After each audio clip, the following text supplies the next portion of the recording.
Hey, this video was originally meant to go on the main channel, but I didn't get around to editing it in time, and it's not really up to the same standard that I hold most of my other videos, so I decided to just slap it on over here. And yeah, if you want to hear my thoughts on Cult of the Lamb, check it out. If not, don't worry, there's going to be a new main channel video in the next month or so. I don't know, we'll see how long it takes to edit, but yeah, no, see you then. Subscribe to Chevek and I guess Peck too.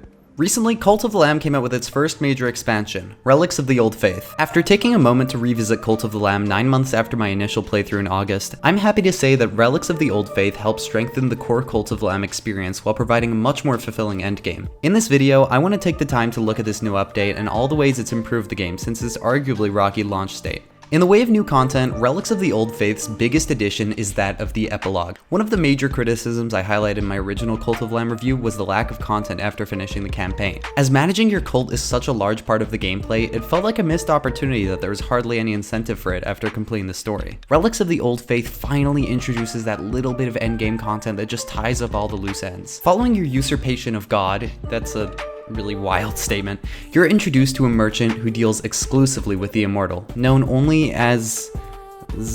that's just a bunch of question marks. This being reveals to you that the spirits of the bishops still lie within their domains following their defeat, requesting that you free their souls once more by defeating them in combat. And there you go. The doors to all but the Darkwoods seal up once more, leaving you with no choice but to start a crusade. Notably, while the difficulty of these areas has increased, it's worth mentioning that the progression is very similar to that of the original campaign. You need to play through 4 different crusades, fight a boss at the end, and move on, just like the base game. Luckily, this isn't just a rehashing of your first experience, as Relics of the Old Faith introduces, well, relics, it's in the title. Relics act similar to that of active items in other games. They each have a uniquely powerful ability that can be used every once in a while before needing a recharge. They're all pretty cool and have their own unique applications in combat. They feel like a necessary part of the game, and I'm happy they're finally in it, but it is weird how rare they are given just how short each crusade is. Though you could argue it's kind of balanced out in the new game mode. Purgatory is a really cool addition to the game. It finally gives you endgame content reminiscent of awesome roguelikes like Hades.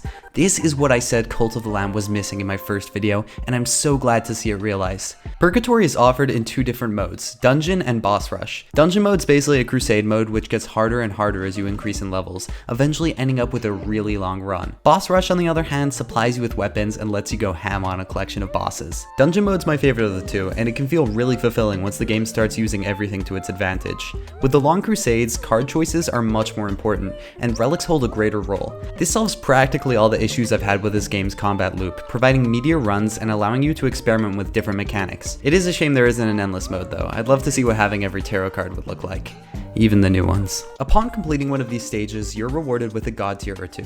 God tiers can be used with question marks to purchase a random material, follower forms, necklaces, holy talismans, and forgotten commandment stones. The added follower forms are cute. The new necklaces provide meaningful upgrades such as immortality or an upgraded demon form. Holy talismans can unlock a variety of new cloaks with fun applications. Trust me, the one-shot cloak is awesome. And the forgotten commandment stones allow you to pick alternate doctrine options to fully realize your cult's potential. Forgotten commandment stones are awesome, because now my followers can be vegetarians and cannibals at the same time. There's also photo mode. Did I mention there's photo mode? I mean, look at how cute these guys are. This expansion also introduces a handful of new secrets to find. Secret storylines, items, cloaks, decorations, you name it. I'm really happy Massive Monster threw in new content beyond just combat reworks, because this stuff is awesome. There's also a few worthwhile upgrades to the cult system. Notably, Divine Inspiration now gives you god tiers for each additional level. There's a variety of new upgrades you can get in sermons, such as new relics, rerolls, and heavy attacks. New buildings have been added, a morgue where followers will deposit bodies, a crypt to bury them, and even more harrowing, a cute little sleepover fort. Diabolical. Automated cooking is also new, but it's honestly more of a hassle than just making the food yourself. Aside from these new changes, the epilogue sees you rematching the bishops to finally put their spirits to rest. With all the additions to combat, this feels much more developed than before, and I'm honestly really satisfied with the core gameplay loop. There's brand new mini-bosses, enemies, and traps you may face in your runs, leading to a refreshing return to form for the game. Eventually, like in the base game, you'll run into the bishops, only this time they're stronger and have taken a beating since your last fight. This campaign feels a little bit like a traditional New Game Plus mode. While Purgatory in contrast feels more like optional challenges. There's only a few story tidbits here and there, but it's fun to revisit old foes with a fresh coat of paint. Although I'd imagine the rematches could feel a little weird to new players. It's like, I've just beaten the game and now you want me to do it again? While this update has done a lot of good for Cult of the Lamb, I still found myself facing a couple of issues. While not nearly as bad as they were on launch day, bugs are still an issue.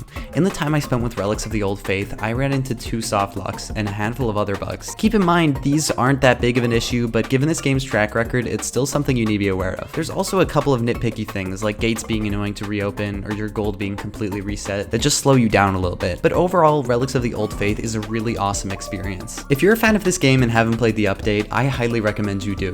And if you've yet to play Cult of the Lamb, now might be the time to give it a go. The expansion improves on many facets of the game's design, and while some issues still persist, the DLC as well as the many minor updates following release provide enough substance to hold your interest and get you back into the lands of the Old Faith. If you enjoyed this video, why don't you consider joining my cult and press that subscribe button? We're like the Cult of the Lamb, but without the murdering and stuff.